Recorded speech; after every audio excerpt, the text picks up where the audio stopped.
Hello, and thank you for joining us today. At this session, we will be discussing practical experiences and challenges to better understand the energy transition and climate change efforts of industrial enterprises in Kazakhstan. Are you passionate about the environment, energy transition and climate change? We invite you to participate in our survey as part of this session. If time permits, at the end, we will present the results of the survey. We will also include them in the forum's report, which will be shared with policymakers, industry leaders and media. Your participation is completely voluntary and your responses will be kept confidential. Please scan the QR code to open the survey. Let's talk about energy and climate change.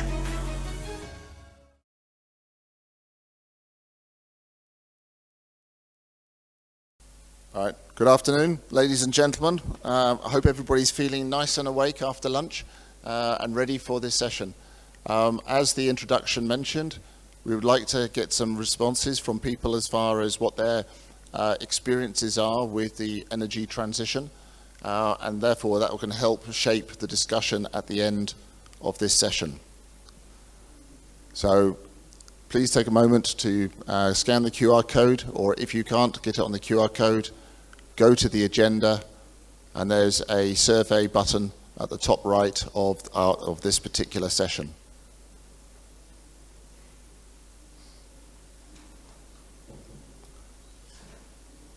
Okay, I'm very pleased to introduce or to have this panel up here today. The aim of this session is to talk about the practical steps that companies are taking, whether it's from the mining companies themselves, whether it's suppliers to the companies, consultants, what are the steps that are being taken. So hopefully that way can give you an idea of some of the practical options and what can be done and what more still needs to be done to be able to achieve the ambitious targets that are required to meet the Paris Agreement and to be able to make sure that flood events like this one that's happening this year become less frequent and not more frequent. So to start us off, I'd like to invite Evgeny Gritsenko from Schneider Electric to talk about the steps. Good afternoon, distinguished colleagues. I'm happy to see you all. Last year, we participated in this conference to discuss specific steps undertaken by Schneider Electric. We have integrated some solutions. This year, I'm going to remind you on our activities, and today I'm going to address the issue of our presence in critical industry and how we can decarbonize our approaches to enable sustainable developments. We are not talking here about whether decarbonization is the right solution or not. Nobody needs any proofs. It is so. And the objective of this presentation is to share some solutions which are practical and which can help us to speed up our journey to sustainability. So let's get started. So what we see at present,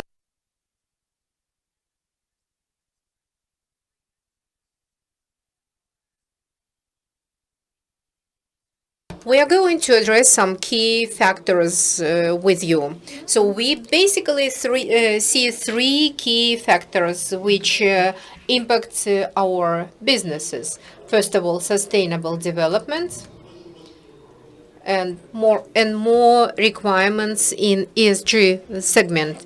Even some funds made a statement that they would not invest into certain projects which have not enabled a transition to sustainable sources of energy. So technology acceleration in production and generation And one of the approaches includes electrification of the processes, which, in our opinion, is 3 to 5 times more efficient compared with the other sources of energy, and support low emission technologies. Digitalization is another approach which helps to manage the whole process and to see what wasn't seen, what has not been seen by us earlier until the end user, until the marketing stage. Market changes is another factor that needs to be taken into account. We register growth of population by 2050. Our population will reach 9 billion, which means that demand in natural resources is going to increase as well. And the workforce, we know that mentality is changing and approaches to work performance, to labor, undergoes certain changes as well. Unavoidably, we are going to face a deficit of skilled employees if we do not implement changes, and if people will continue to work manually, we're likely to have even more problems. Let's give it a thought and try to think together. What if we can accelerate our transition to low emission, to sustainability, to protect the market against the market fluctuation, to protect the businesses against the market changes? What if we follow the whole chain, starting from production and going to the end product, and try to think to develop an integrated, comprehensive model? What can we have as an outcome? Obviously, we will become more effective. We will become the leaders in the industry. But then there's a question: how can this be done? Schneider is the company that offers these solutions to enable these steps. So where we should start with? First of all, we need to.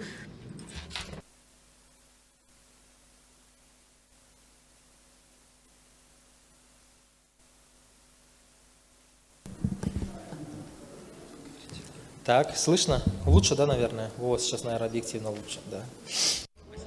Thank you. Thanks. So basically,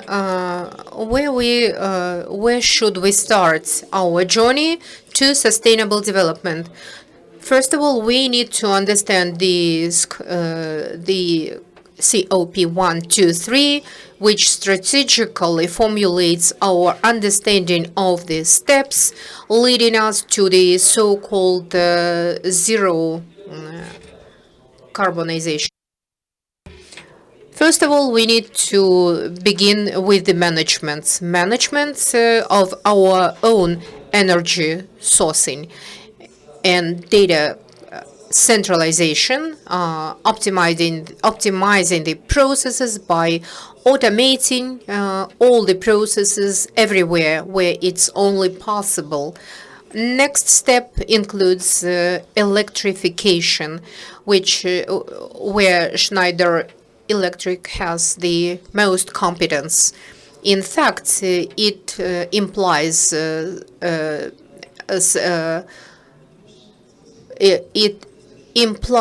the processes electrification and modernization where it's possible. So replacing on-site, off-site, we increase the amount of consumed energy, and our energy must be green. And it should include green sources of energy,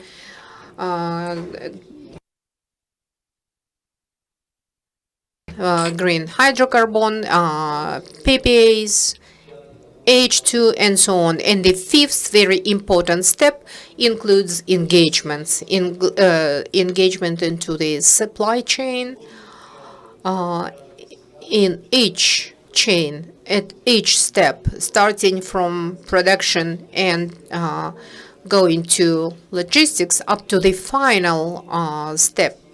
When we deliver our products, we need to enable zero carbonization. We need to achieve the zero indicator and achieve carbon neutrality. So we can discuss each of these steps individually, but if we're talking about the real tangible outcome, they need to be considered altogether.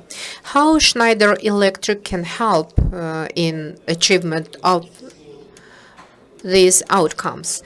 This scheme seems to be complex, but the idea behind this scheme is to show the dynamics and economic views on our way to zero indicator. Without going into the details,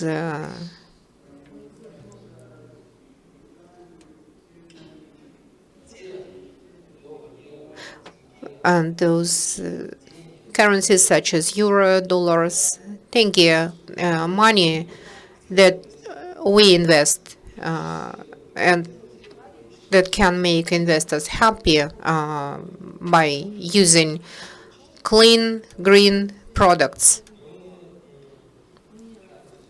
How can we achieve it? First of all, speaking of our company, Schneider Electric, in all our structures, digital structures, we discover the electrification processes and CO2 savings through the roadmap and enabling step by step by preparing a strategy on reduction of CO2 emissions and other green gas emissions. So moving to practical implementation where we can forecast some economic indicators when we establish certain steps which envisage specific practical actions. They should be economically viable and have both technical and economic impacts, which doesn't make sense without these two ideas, two elements. And the whole strategy and economic outcomes should be executable and operable. These infrastructure should be well designed with the maximum integration of all relevant processes. Let us dive deeper into all of these steps. So if we follow this step-by-step approach, I have little time left, so I will not go into the details. Let me speed up and share some practical examples and practical projects from Scandinavian region, from Northern Europe, where we have still manufacturing facilities with electrification project and transition from green fuel. We have not achieved the final phase yet. The construction process is in the pipeline, and this green fuel will be supplied to enable the operation of this factory. So how we do this? How do we do this? We have 5 views of integration to achieve the maximum efficiency and decarbonization. So it involves a combination of energy and automation to achieve full efficiency, to enable full transparency in technology in power sector, into one cloud by connecting by going from the endpoint to the cloud. Number three, it includes one digital twin across the life cycle. So a single piece of database, single information, single use info, single database, one digital database is available. And this digital twin helps a lot to improve the processes of initial design and extending to the power sector, where we initially have to design solutions, integrate the processes, and at the initial stage using the software and other available products from Schneider Electric to integrate them all together with each other, and finally have a digital twin of the whole plant, not in energy alone, but also with the other components, which helps in the future to properly and effectively manage the processes, find the bottlenecks, and find solutions, address the bottlenecks in a timely manner. Finalized because, okay. Говоря об Speaking of efficiency, we mean integration of different platforms of infrastructure facilities. If you have several plants, you can create a whole system, an effective system to integrate into the landscape of the whole company, to make sure that your endpoints are managed properly from the energy standpoint, sustainability, and so on. So integrated planning is the key. Now let me move to the last slide. In fact, we have seen, well, I included into my presentation a lot of interesting examples and practical cases. But to conclude, what's the future of the industry? Where we are clear, where we have a clear vision, world is going to be more and more energy relying. How can we do that, that we satisfy our increasing demand in energy? Everyone who is sitting here, who participate in this forum, should grasp an understanding that in order to be able to work for the future, to make sure that we reach reach the neutrality, carbon neutrality, we need to find green solutions. Thank you so much.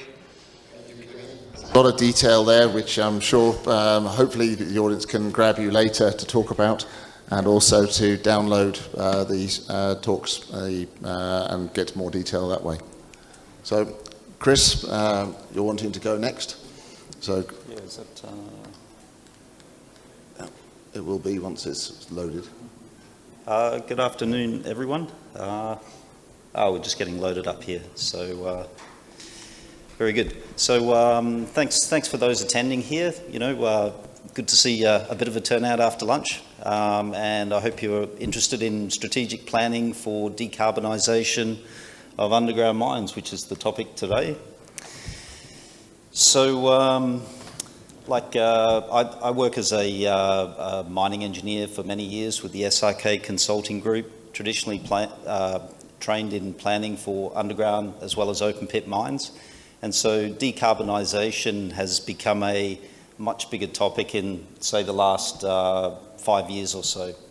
So companies have started setting themselves targets for reducing carbon emissions, and we're there to support them with the planning process. And accordingly, we have to adapt our planning approaches just so we can present results of decarbonisation options in front of our clients, help them identify those options for comparison, and present results in such a way that they're fully informed as much as we can to make a decision on the strategy going forward to reduce carbon emissions.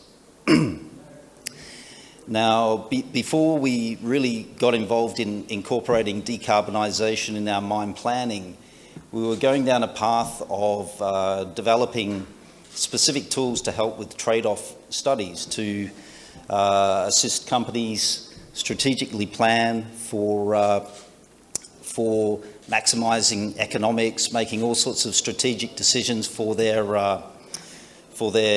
new projects or operating mines to determine the preferred strategy going forward. However, decarbonisation sort of fits in nicely with that planning approach. So we've adapted our trade-off tools to be able to also compare what are the carbon emissions for the various options that are being assessed. And I guess the motivation behind developing this is that being involved in a lot of studies, you know, we get involved all the way up from early stage studies to detailed feasibilities.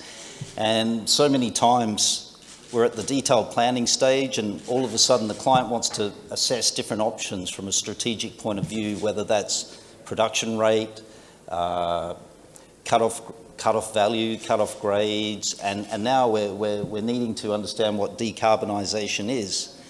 And so stepping back from those detailed studies, it takes a lot of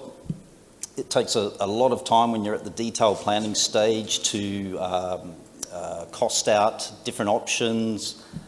It costs the clients a lot of money as well as time to get the results to compare. And it's like, well, why don't we bring everything together into a single tool that the client can, at a much earlier stage, assess different options to sort of refine the strategic planning route before you get into the detailed planning stage. You know, there's a lot of components that come together with an underground mine plan. We're running stope optimizations, we're doing development designs, we're assessing mining methods.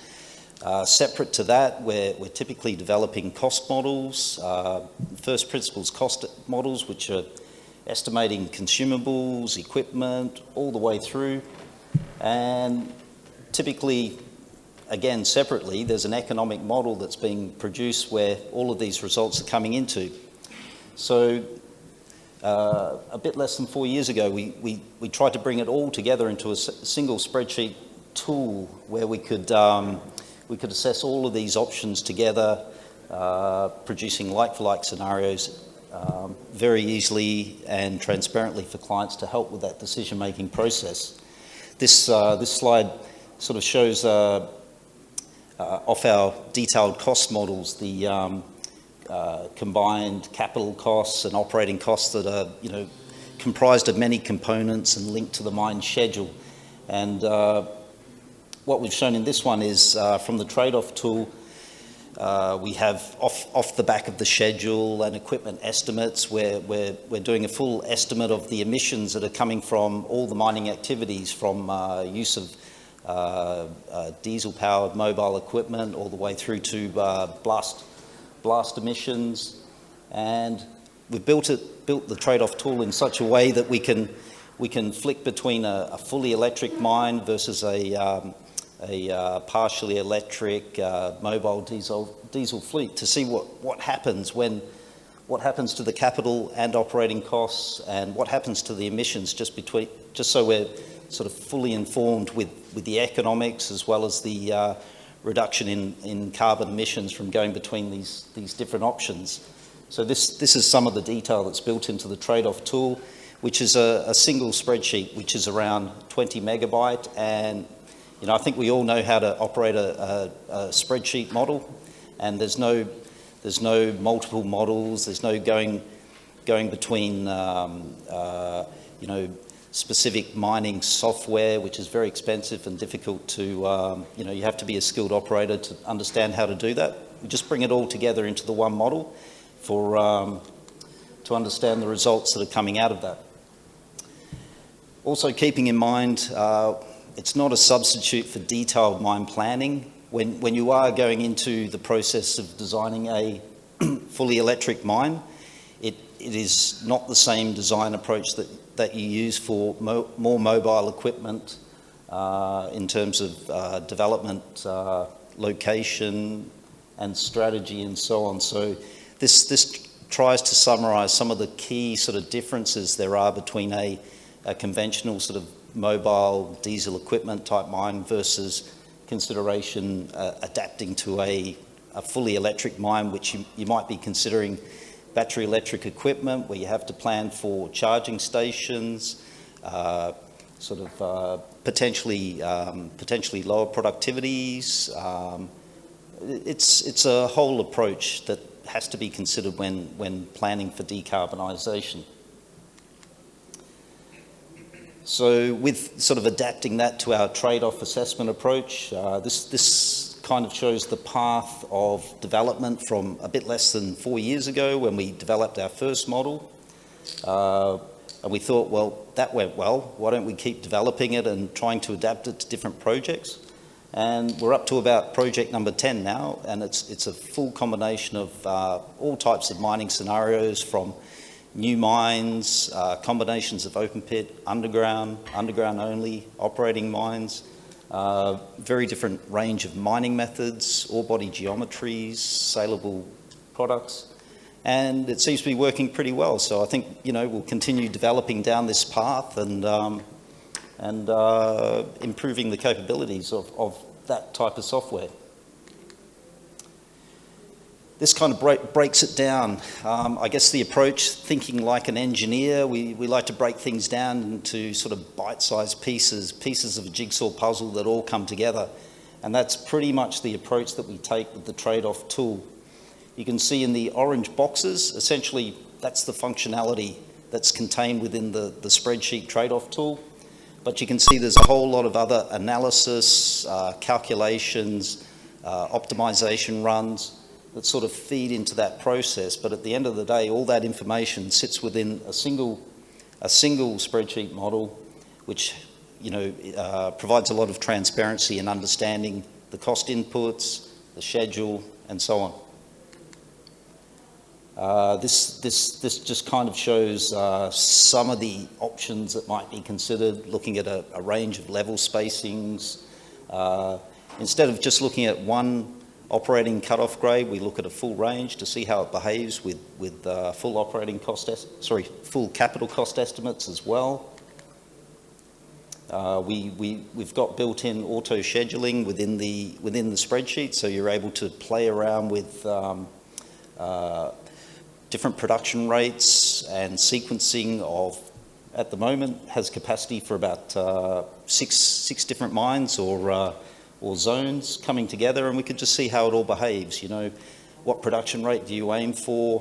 What's the best sequence just to squeeze the most value? And off the back of that, what's its resulting carbon emissions, because we want to look at it from that perspective as well.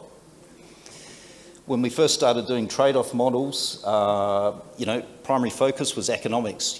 Clients want to make the most amount of money that they can out of a project, but a common theme with different, pretty much every project is a determining factor is your waste management. How much waste needs to be stored on the surface, or mine waste or tailings, or how much goes back underground as fill, and that can be a real determining factor in the preferred strategy for the client going forward. So we get all these answers at our fingertips through this approach. So through the strategic mine planning approach, we want to really understand what is the best mining method, what cut-off grade and production rate makes sense, what's the potential of the ore bodies that we're dealing with, what makes the most sense in terms of waste strategy, so that can be communicated and is acceptable for the area you're working in. And now we can bolt off the end of that. What are the carbon emissions for each of these options that we're assessing? And when you look at the whole combination matrix of options that you're assessing, cut-off grade, production rate, different mining method or processing options, you're starting to talk about hundreds of options that you're able to get visibility on, just to see how they compare against each other. I see we're almost at the end. So when that strategy is determined, going forward into detailed planning, have we got moving bits here? Ah, there we go. Yeah, you know, this is something, we have simulation capabilities as well. We don't feel that it's tapped into enough, but this takes it to the next level to really understand, you know, what real bottlenecks are there. Do we have enough charging stations in place just so that we can keep that fleet operating? Do we have enough battery electric equipment? So these are the sort of tools at our fingertips to make sure we have a practical mine plan for that fully electric, reduced carbon emission mine plan. So there's a lot of things coming together, and we're getting a lot, you know, we're learning at the same time. We're understanding what these emerging technologies for carbon reduction, what their capabilities are, what they cost, and we're continuing to get better at it, working on different projects, working with different clients. So, you know, I don't think anybody has all the answers. We certainly don't, but we sort of learn what are the strengths and weaknesses along the way, and you know, what makes sense strategic planning wise for companies in making a decision. You know, do we make the change now, or do we sort of make a transitional change with an ultimate goal? So we're enjoying learning and developing with our clients. So look forward to meeting some of you after and discussing what you've learned, what your experiences are. Thank you very much.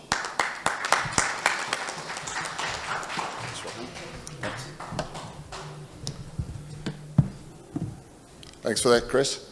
So a lot of detail there showing what sort of analysis is necessary to go into to come up with practical solutions to be able to help get that balance between a good profitable operation whilst at the same time reducing greenhouse gas emissions. So I'm going to be the next speaker. I'm going to be talking about, again, this journey, this energy transition. What are the practical steps? So during this presentation, I'll be looking to understand some of the broader pressures that are coming in to affect mining companies and how mining companies can take one step at a time to be able to develop suitable solutions. So first of all, a recap of the pressures. So first of all, the pressure to change, there's some internal pressure. Mining companies recognize that we are major energy users, and therefore we have a major responsibility to take part in this energy transition to help reduce the amount of emissions globally. The financial industry also recognizes its responsibility, and they are not going to lend money to companies who are not going to make changes. So there's a lot of pressure coming from the financial industry. You have regulators saying, well, we're not going to give anybody a free ride. We expect everybody to take part in making transitions towards reduced emissions. And if you don't, well, then we're going to tax you because we're not going to allow people to come in and take an easy journey. You've got reporting companies. IFRS from this year has now issued new guidelines, the S2 guidelines, which require people for each company to explain what their emissions are and what is going to be their plan for reducing those emissions and what is going to be the cost and impact of that. And finally, legal pressures. So you have a lot of court cases. The number of court cases have doubled in recent years, requiring companies and governments to honour the promises that they've made. So companies and governments are saying we're going to meet the Paris Agreement, to take action to reduce emissions to stay within 1.5 degrees rise. Then people are watching, and if companies are not taking action, there will be court cases. So a lot of pressure which is going to impact on companies. So what are people doing? Rio Tinto this year announced that it has signed agreements to buy electricity from wind and solar power to run aluminium smelters. They're going to get 2.2 gigawatts of power, which will have reduce their group emissions by about 5 to 8%. Glencore is looking at how the amount of energy is used in their, sorry, how much the emissions associated with their production of aluminium, knowing that some of that is going to go into Europe and therefore will be taxed if they don't reduce the emissions. BHP, again, looking at a combination of solutions. So I'll just go through some of the examples in more detail. So BHP, so here is an example of their plan to 2050. So they've split it down into the areas looking at the electricity generation, the amount of diesel being used, other emissions, and then they're putting plans associated with how they're going to reduce that. As you can see, they've taken some good steps at the moment to be able to reduce their electricity emissions due to electricity by signing agreements for renewable energy, and they're also investing in with the equipment manufacturers to come up with new solutions such as battery trucks. Newmont, the world's largest gold miner, they've also got a similar mapping out. They haven't made as much progress with signing these agreements, or it's going to take time for for electricity suppliers to actually build that capacity, but they are signing them and they are looking to get significant reductions in the next few years. They are also investing in new technologies to help reduce the Scope 1 diesel emissions. Anglo American, well, they've sponsored the development of a hydrogen fuel cell truck, which was rolled out 2 years ago. So they are looking at a number of solutions, but they're also looking at the methane emissions from their coal mines to see what they can do to reduce those. Glencore is taking a slightly different approach. They recognise that the majority of emissions are in their Scope 3, so the downstream emissions associated with smelting. And they're looking at how they can, and so they've incorporated that into their targets. They're looking at it from looking at a wide range of solutions, understanding the economics and the impacts of those, and putting it into what's called a marginal abatement cost curve, so they can focus their energies on the solutions which will deliver the most benefit. And as can be seen, if the pointer reaches, it doesn't. I'll go into the MAC a bit more detail, but the projects on the left-hand side are ones which add value to the company, as well as reducing emissions. So these ones are worthwhile doing anyway. So what's the evidence of there being a premium for the companies which are making these investments and having the green metal? Well, at the moment, it's not being seen. There's a small market which is giving a premium for companies to produce green metal.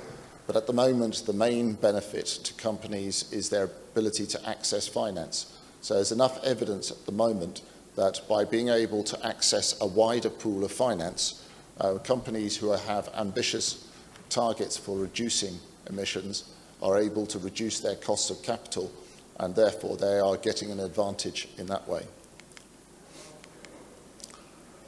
The European Union's carbon border adjustment mechanism. From this year, anybody importing aluminium, cement, steel into Europe needs to record and report what are the greenhouse gas emissions associated with their imports. This is not just their direct imports of the metal itself, but it's also the imports of any products produced. So if somebody buys a car from China, say, which is made from aluminium, then they want to understand where was that aluminium produced, what are the emissions associated with that. So if I take an example here for Kazakhstan, so the emissions for Kazakhstan is about 8.5 kilograms of CO2 for each kilogram of aluminium. So based on that, the European Union would say, okay, what is the tax you're paying domestically, which is currently about $1 a tonne of CO2? What is the tax you'll be paying if you were producing it in a European Union, which is currently around 90? And they said, well, we will charge you $89 per tonne of CO2 as your tax. And that would add up to about 30% of the price of the aluminium. So that's a pretty hefty penalty. Now, who's going to pay that? Is it the importer, or are they going to push back and say, well, if I'm buying from you, I'm going to pay a lower price for your product? So what's likely to happen is the market will rebalance, and the market will go for those companies who are able to produce aluminium or steel at the lower energies, and you would have to then sell into other markets. If you're selling into a market, a smaller market, and you have to, it is likely you'll end up having discounts to your price. So, but some people might say European Union is not a big customer, 6% of the market globally, but that doesn't take into account what they buy as third products. And also, we are seeing a lot of moves globally for companies to create protection borders to prevent these products being developed internationally, and therefore driving the domestic companies out of business. It's a similar picture for steel, again about 20 to 30%, and also for copper. I highlight copper here because Scan Associates, which is one of the market analysts, I've modelled the emissions for each of the copper producers, and here aggregated them by country. And as you can see, for Kazakhstan, it is one of the highest sets of emissions for its copper compared to globally. So again, that is likely that whilst copper will become part of the CBAM from 2030, that will have an impact. At the moment, it would be about 8–10% of the price. So again, it's going to have an impact. So what can companies do? A number of the Kazakh companies are already taking big steps. ERG has said they're going to go for develop 6 gigawatts of power. As you can see, a number of steps. There's a lot of actions that companies can do to be able to reduce emissions. So can we just rely on the grid to reduce the emissions? Well, the country has said it's going to reduce emissions by 15%. At the moment, it's only reduced it by 5%. So it's still looking for another 10% reduction in emissions. There's been some big steps recently, or big announcements at least, of building a lot more wind and solar power. Kazakhstan has significant wind and solar potential, but those steps at the moment are still promises. We will see what happens over the next few years. Otherwise, it's likely Kazakhstan will not achieve its targets. Also, it needs to be known that coal has been a key part of Kazakhstan's development, but the coal, once you add in the carbon taxes, is actually quite an expensive fuel, and renewables is getting a lot cheaper. Develop electrification of transportation, a lot of opportunities there, but again, like Chris was showing in his presentation, there's a lot of steps that need to be done to be able to come up with practical solutions. One of the other key areas is to now start recognizing that carbon has a cost. And if you're now needing to evaluate projects, Project A has this economic return and this amount of emissions, Project B has this economic return and this amount of emissions, which one is better? So one way that people are being able to evaluate it is to convert emissions into economics using a shadow carbon charge. If you just focused on looking at the projects, the marginal abatement cost curve, as I said, ranks the projects in accordance with both your economic benefit and the impact on emissions. The purpose here is to be able to create a clear view of what is possible, not get distracted by big fancy solutions, but be able to understand what is possible. One of the great things about this is it makes you ask questions, it makes you look, and quite often companies are finding it's helping them find improvements to help improve efficiencies, as Yevgeny was talking about in his talk earlier. But you need to be able to try and also prioritize the abatements of the emissions, and as you can see, there's quite a lot that can be achieved which isn't actually going to cost you very much. And you have to do those if you're going to be looking to have significant impact on emissions.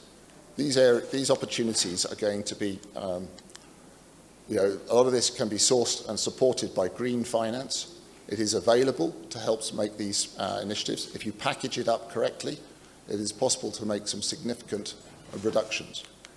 So, in summary, there is, the key step is to move towards renewable energies.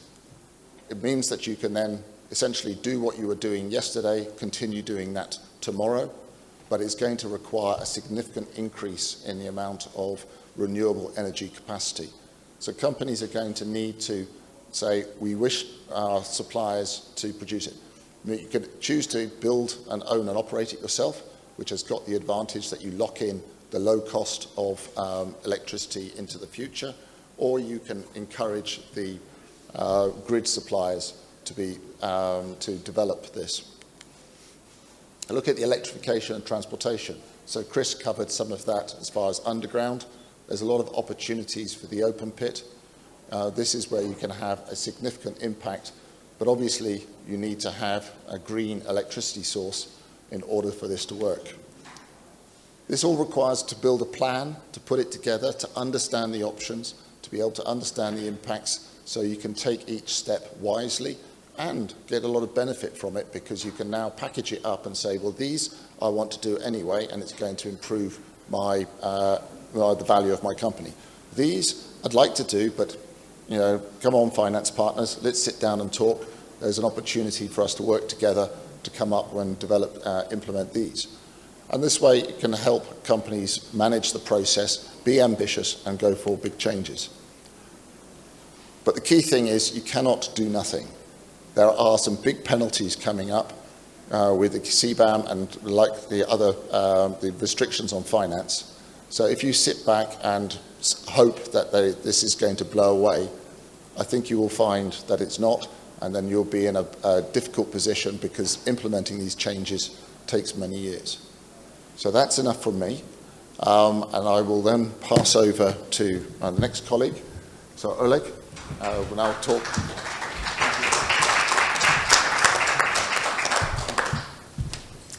Well, thanks very much, Dave. So Oleg's going to talk about, from the producer's point of view, their steps. My slides will be in English, but I'm going to read my presentation in Russian. First of all, thank you for your interest, and I would like to thank the previous speakers for their introduction. Energy transition topic, no doubt, has been and will continue to be within the next couple decades. Even 50 years ahead will continue to play the critical role. Although some of you may think that this topic is not relevant, but we are all consumers of energy, and we as manufacturers, we are in the front line of the energy consumption. As Dave noted, you cannot sit idly and do nothing. Right? I would say that on an ongoing basis, we have been monitoring the opportunities in front of us that would help us, that can help us to understand where we should move on. Now, let me, disclaimer, we will skip it. Some operation, we are a small mining company. First of all, we operate in 2 countries at the moment, including Kazakhstan, in Konrad mine. We operate the Konrad mine using the leaching methods and produce clean products. This production site has been existing for almost 10 years, being an industrial site. And as we assume, our life cycle of the project will last until 2034. We also operate in northern Macedonia, where we own an underground zinc and lanthanum mine. It's very old, going back to the 1960s.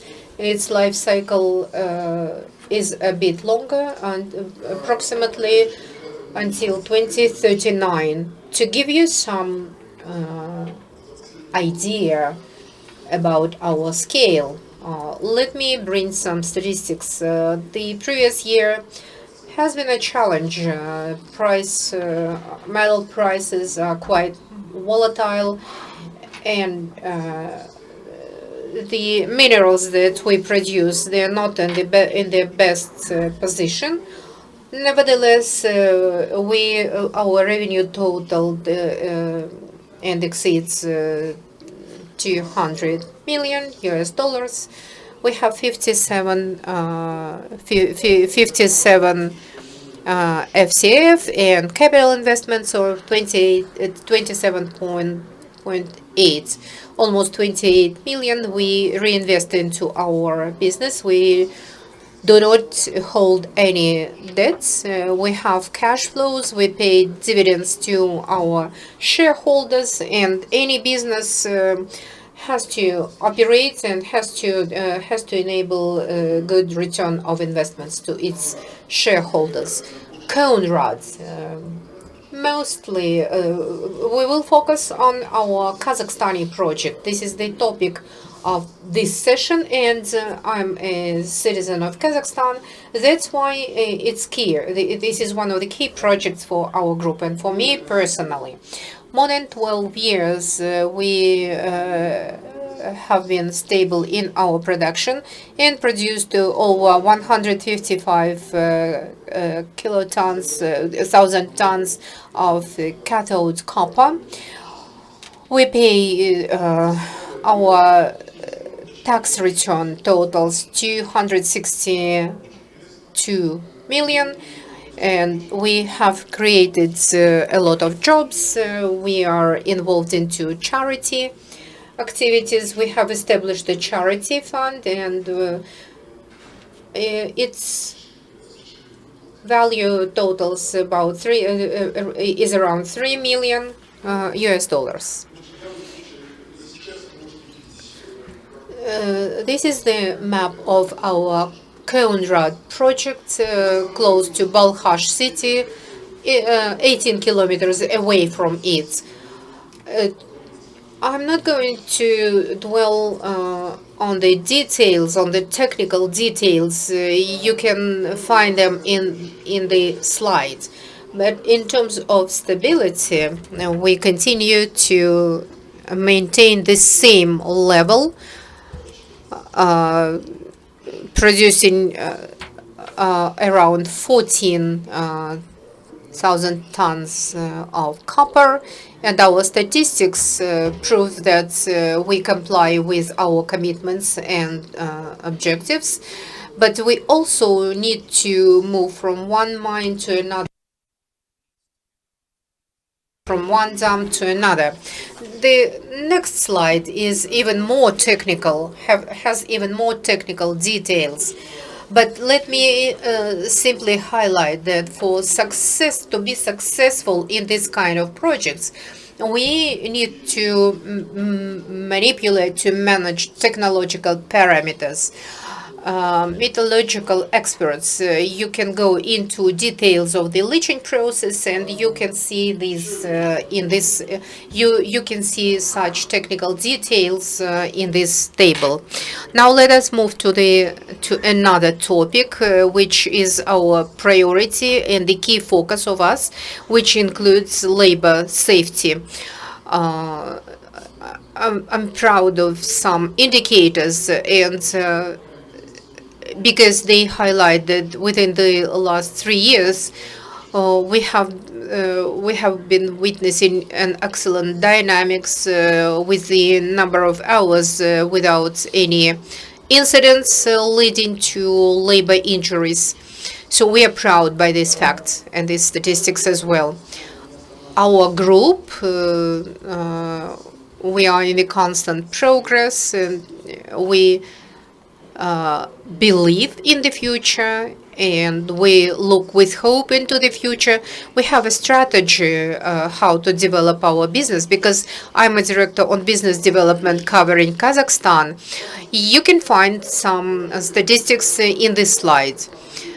To add on the comments of the previous speakers, let me reiterate that in Kazakhstan, in terms of new projects, new opportunities, Kazakhstan is a kind of a treasure. In this regard, we believe that investments into the mining can bring lots of revenues.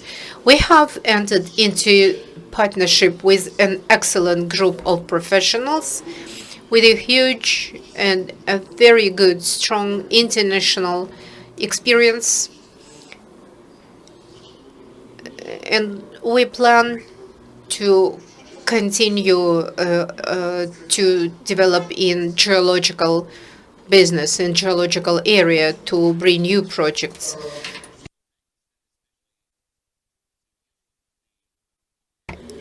In terms of prospecting. And the topic of this session, I'm not going to go into details here, but we have established a system of environment protection. It functions quite well. And we have excellent relationship with the regulatory agency. We are environmentally responsible company, environmentally responsible business. I'm talking about Conrad now. And the key point here in this presentation, it's been several years since we started to look into the strategy of energy transition. Although Kazakhstan offers a lot of opportunities in this regard, the country is unique. We have a lot of solar, we have a lot of wind, but it's not both are not sustainable and present some challenges to a certain extent. So at some points we came to a conclusion that we cannot delay this transition anymore, and we decided to enable transition to renewable energy, and it's not possible to do it in one day. We also likely to run into huge transition costs. We cannot compare our company with Kazakh maize, who build huge field power generation solar plants. But last year we have launched our first stage, first solar power project with capacity almost 4.7 megawatts. This system is operational. It has a number of innovation technologies. For example, our photo slides, they reflect solar both from the sky and the land. We completed the project, this stage, earlier than we planned, thanks to the excellent team, and we saved the budget as well. Why I'm explaining these details? You all aware how logistic plays the key role in that process. But what we have done, I mean, we have accomplished and achieved a very important milestone. Some of you might think that this milestone isn't great enough, but in my understanding, it is a proof of our responsibility. We are looking into that not just, we consider it not just a simple transition, but also some heritage which we can transfer and leave behind ourselves once we conclude. The site Konrad, close to Balkash, after the project is closed and over, will allow the citizens of these small settlements to make use of the energy generation plants that we will live there. Again, as a responsible company, we pay a lot of attention to the development of our human resources and invest into their education and skills development. We pay attention to diversity and inclusion. Here's another example. We have two ladies here who achieve success in different implementing development projects. In the last slide, our outlook. Again, we will continue to operate within the same production range between 13 to 14,000 tons of cathode copy. We will continue to invest into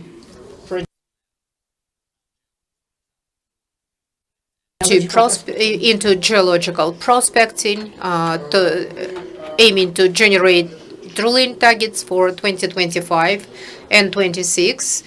We look into our opportunities to reduce carbon emissions, as we have seen in the previous slides, through solar power projects, and we continue to search for new business opportunities. So if you're looking for investor, you can consider ourselves as a potential investor. Thank you so much for the opportunity to speak. Thank you, Oleg. I'd like to now invite Toligan Omobekov to speak. Toligan is the chairman of the Energy, Power and Saving Development Institute.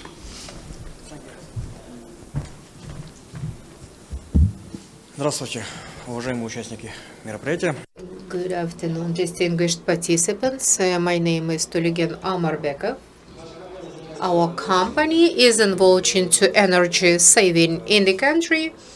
Компания называется Институт развития. The company is called Institute of Energy Saving and Energy Efficiency.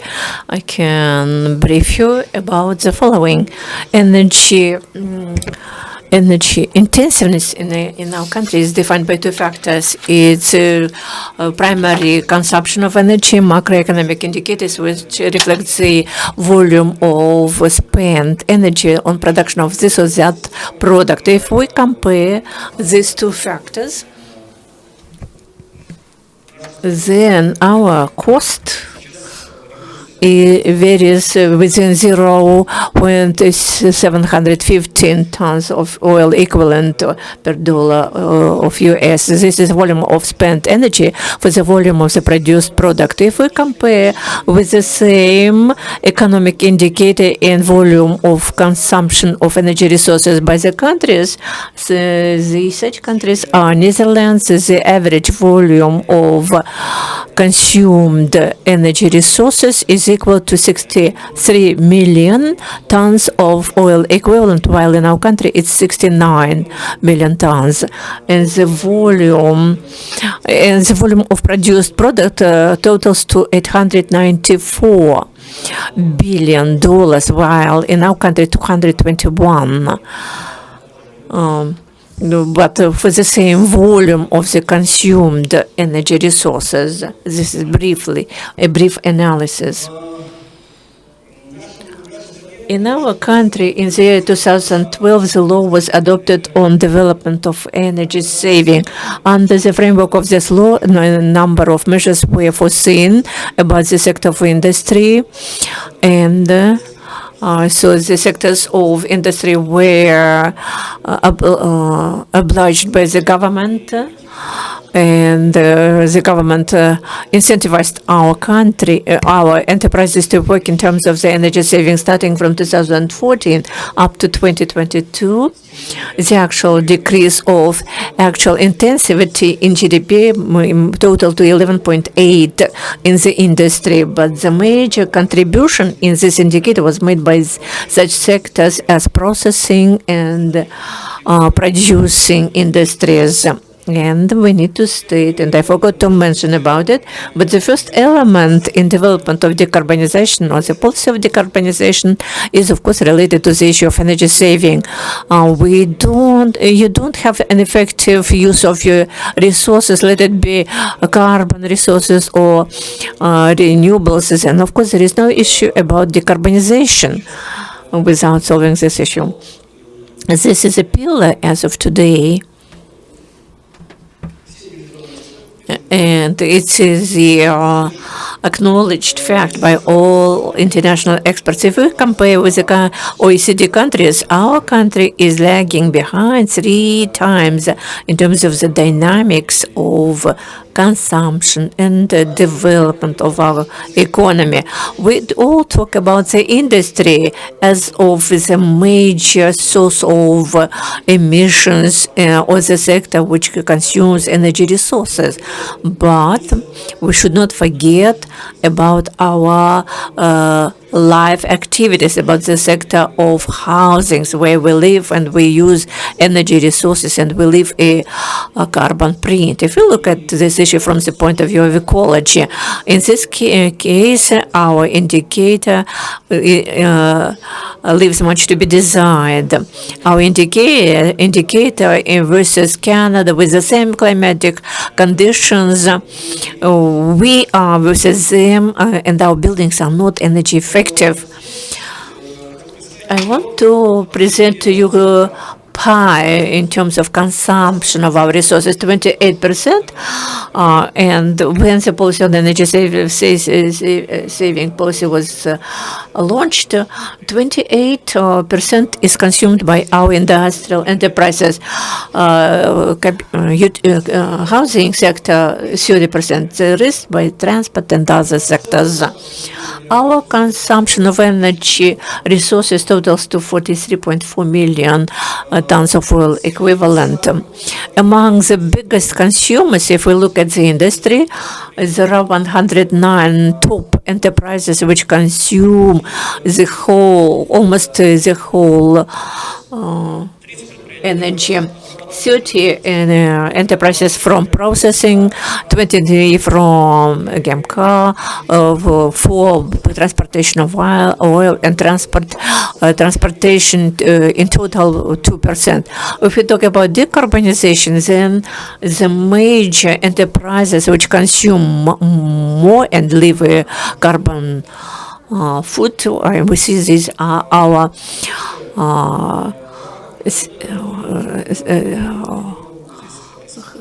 thermal and power stations. And in a number of companies, we introduced within the last 10 years a number of technological solutions to reduce energy consumption. We optimized technological processes, carried out isolation of electrical boilers in boiler rooms. Not we did it on our own, but with somebody. We reduced the number of consumption of energy resources for 300 something kilowatt hours per ton, which is 352 million tons per year. And you can look at how it works with other enterprises. If we compare, we have 2 big companies, A and B, which consume huge amount energy resources in kilowatt hours, 4.8 billion kilowatt hours and 12.8 billion kilowatt hours. By our consumptions, if we invest in this enterprise for very simple solutions, which were mentioned by the previous speakers, like in the introduction of Industry 4.0, replacement of bulbs, electric bulbs, or to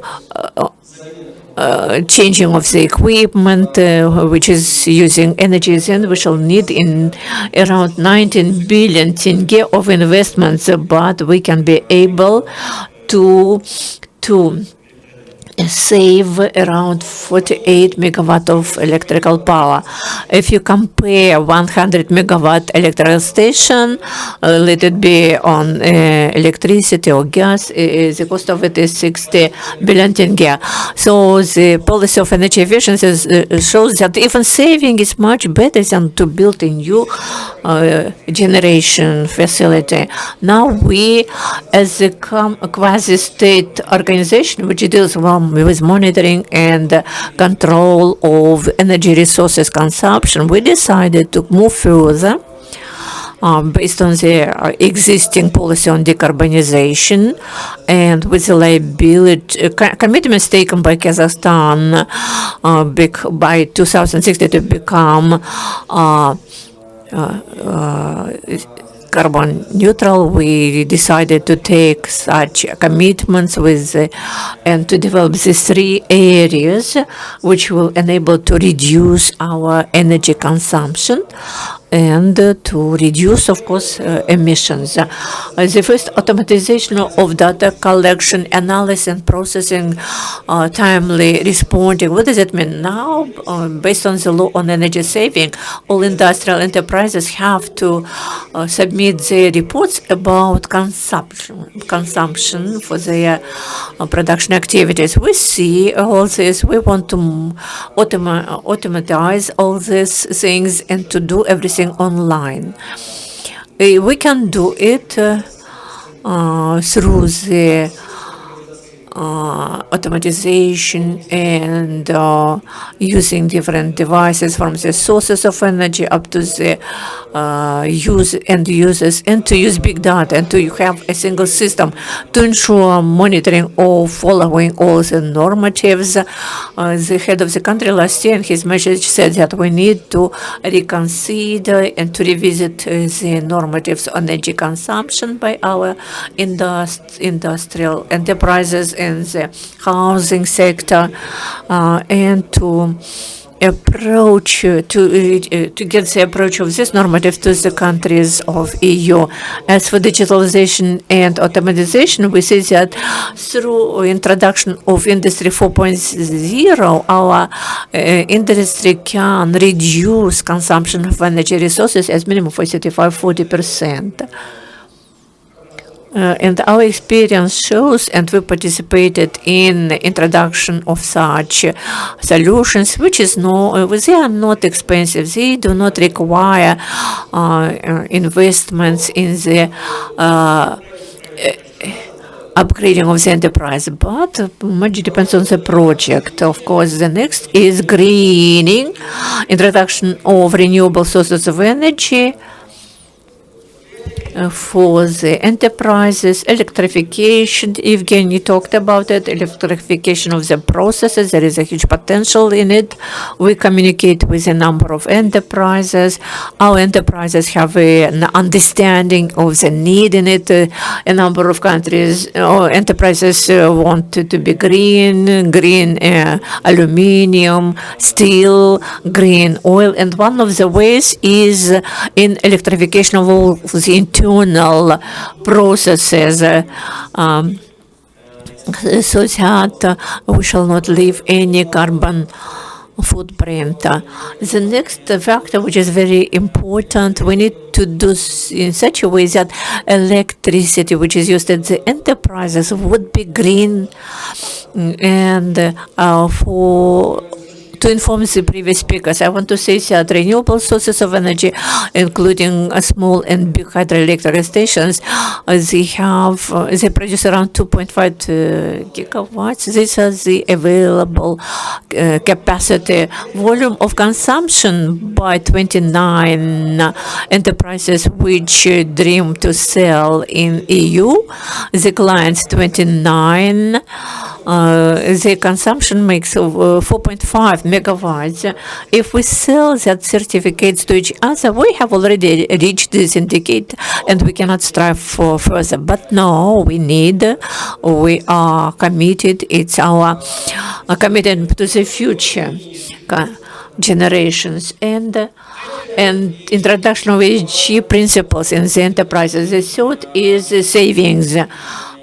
We are the country which, from the point of view of the electrical power consumption, we are defined as the deficit. We have 20 gigawatts of consumption per hour, but in the peak we are behind. And through savings we can achieve our indicators. So then the issue of energy safety and how to decrease the peak loading. What is the effect that we expect? That we shall continue to reduce energy intensivity in GDP. It's decarbonization of the economy. It's covering energy gap, digitalization and automatization. And there are several instruments which are indicated in this blue cone. These are the organizations which will be under control. We have a platform, I have already told about it, which will read all this information and will get it from the metering devices. And these are the instruments and the versions which will be carried out by this platform.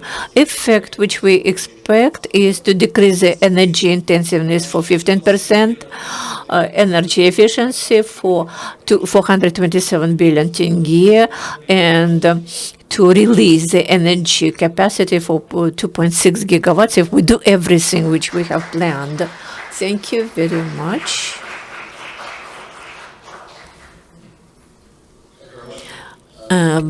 Right, now it's going to be over to you lot. All right, so have we got the results of the survey coming up now?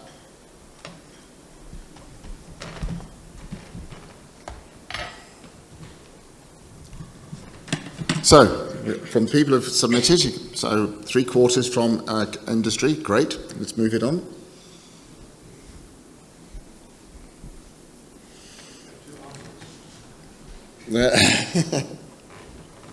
So, okay, not a lot of answers there, so hopefully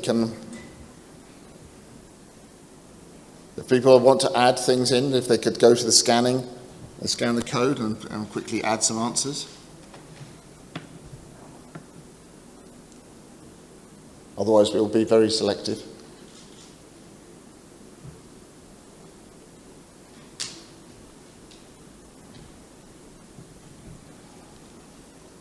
Okay. All right, so if we haven't got that many answers, then we'll just go through some of the points. So I guess one of the questions is, based on the conversations that you've heard today, do you feel that Kazakhstan is on its path towards achieving the reductions in emissions that the President and the government has requested, 15% by the end of the year? And do we think that there's more can be done? So does anybody have any questions or comments they would like to make on that? Otherwise, I'll open it to the panel. Okay, so my colleagues, I'd like to hear your thoughts on how you see the industry in Kazakhstan progressing towards the targets of reducing overall emissions by 15%, and what steps you think need to be taken to do that. So maybe start off with Oleg, as from industry. What's your thought? Well, thanks very much. Do you want to just, sorry, microphone this one.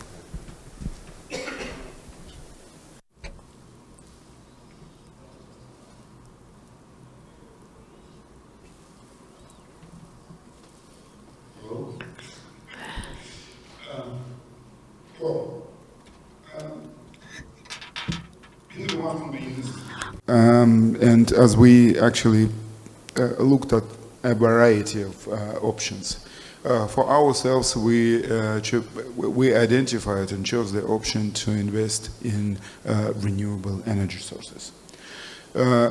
This is, well, I think the reason is obvious because it serves a number of goals. One of those is our own consumption. The other one, as I said, is our legacy. But also this is, I should say, this is probably a direct way of doing this. Direct, but not the only one. I think another thing which is extremely important is improve. And actually, one of the diagrams that the previous speaker shown was demonstrating how much our losses of energy or consumption or spending of energy goes to buildings. So I think the energy efficiency of buildings and facilities is the second, not in terms of importance, but in terms of most obvious choice items to look at to get improvement in that direction. I think these are two main things from my end. Yeah. I agree. I think the improving efficiencies enables you to be doing essentially the same things tomorrow as you were doing yesterday, Exactly. but now much more efficiently, Yes. Yeah. and therefore it should be an easy step, also saving you money.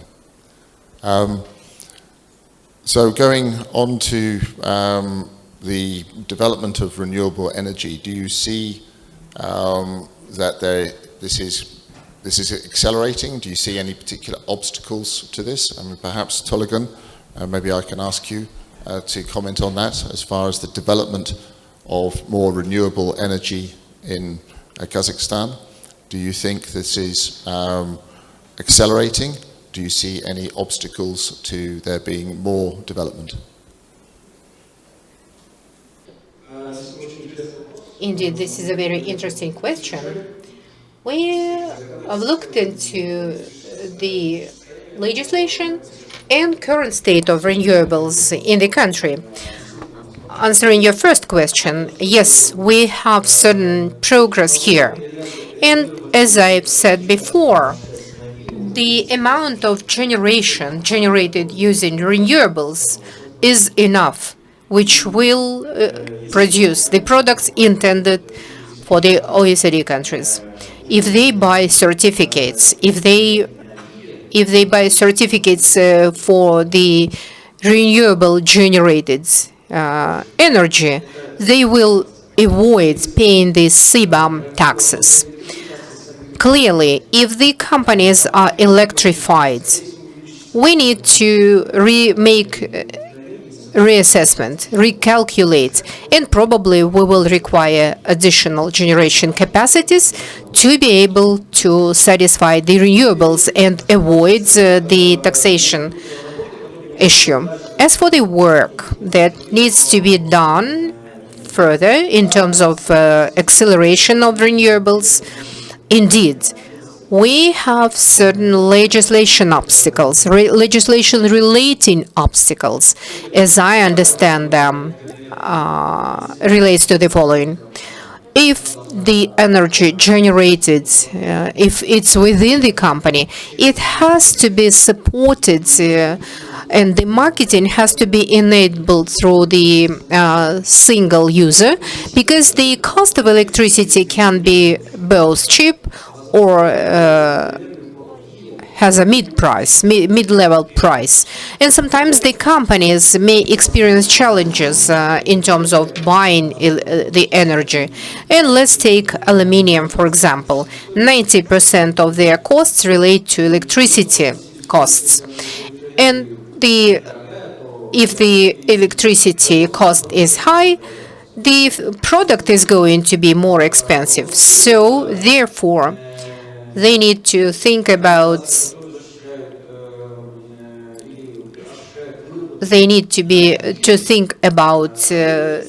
the companies generating electricity through renewables, and they are mandated to do it by law so that they avoid some double pricing or excessive prices. But we are moving towards that. I think we are going to have good outcomes.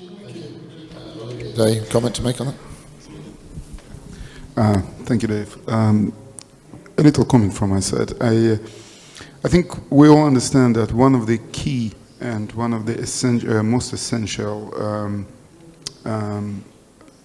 things that required for further development of this energy sector, of this energy transition, is available finance and available funding. And as probably most of you know, Kazakhstan, since several years, is trying to start off so-called green funding. Green funding, and one of the most obvious of that things was green bonds issues. And I just saw in the news that literally just today, Bank of Development of Kazakhstan has made a first issue of green bonds for $100 million, which I personally think, even though the amount is probably not, I don't know, not astronomical whatsoever, but as a first step, as this first, important step in the direction of funding this is extremely important. So this is another thing that would help further development and increasing investments and accordingly construction and availability of green energy. Thank you for that. On that particular point, I've spoken to the heads of the IFC and the EBRD responsible for this region. I spoke to them last year and they said there is funds available. This is one of the key objectives of both of those institutions, is to support the development of solutions to reduce greenhouse gas emissions. So the money is available if the companies, if industries are saying, okay, let's sit down, let's talk, let's develop solutions. I'd like to now move on to the suppliers here to ask questions as far as what changes in the questions that they're being asked by customers. Are you seeing a lot more requests for coming up with solutions which help clients reduce their emissions? So maybe Evgeny, if you could answer this first, and then I'll pass to you, Chris. Question is if clients have more questions regarding the... So in the past 1 to 2 years, are you hearing more questions about how can you help me reduce my emissions by being more efficient, coming up with new solutions, compared to a few years ago? Or is this a question that they're always asking? It's first of all, if answer it directly, yes, sure. Quantity of questions increased a lot, but the main question is we need to divide where this question are coming. So we see a lot of questions started in China region, in North American region, yes, sure, in European region. It's talking about especially Kazakhstan or Central Asia. It just, I would say, not begin, but not such lot activities are still done. We started to see more and more questions regarding efficiency, energy efficiency, not about transition to say electrification of process, but initial, I would say, electrical efficiency usage of electricity. Yes, we see it. We see it a lot. And Toligan, who is here, and I believe he sees this, and one of developer who tried to build and say decrease the. And also say make a more efficient usage of energy. This is what we see. This is what exactly. But answering directly, yes, sure. Quantity of questions is higher and higher I would say even each month. Excellent, thank you. I think obviously being more efficient has got great benefits, and I think one of the key areas that we're seeing with clients at the moment is that people are asking more questions. And they're finding that there are actually a lot of solutions available which are good for the bottom line as well as reducing emissions. So, Chris, you have a comment? You weren't going to let me get away, were you, Dave?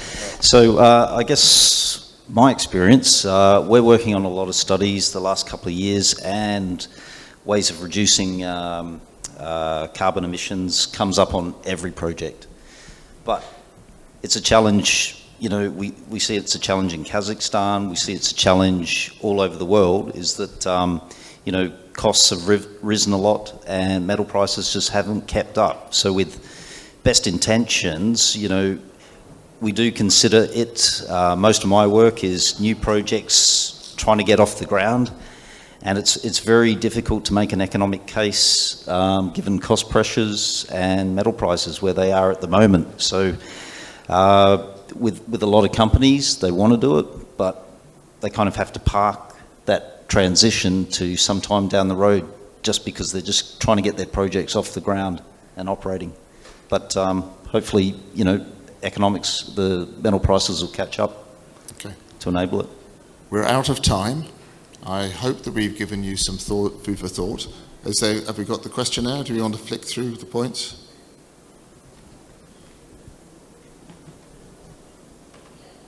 So we've had a few more responses to go through next. All right. Keep going. Okay, so this is coming up with the points. So again, this is based on 6 answers so far, so keep going. All right. So expectation of solar and wind as being the main areas. Also good solution input from the nuclear. And also going for all of the above. Okay, carry on. More can be done. Okay. Next question. All right, so obviously measurement is always a good place to start. Okay.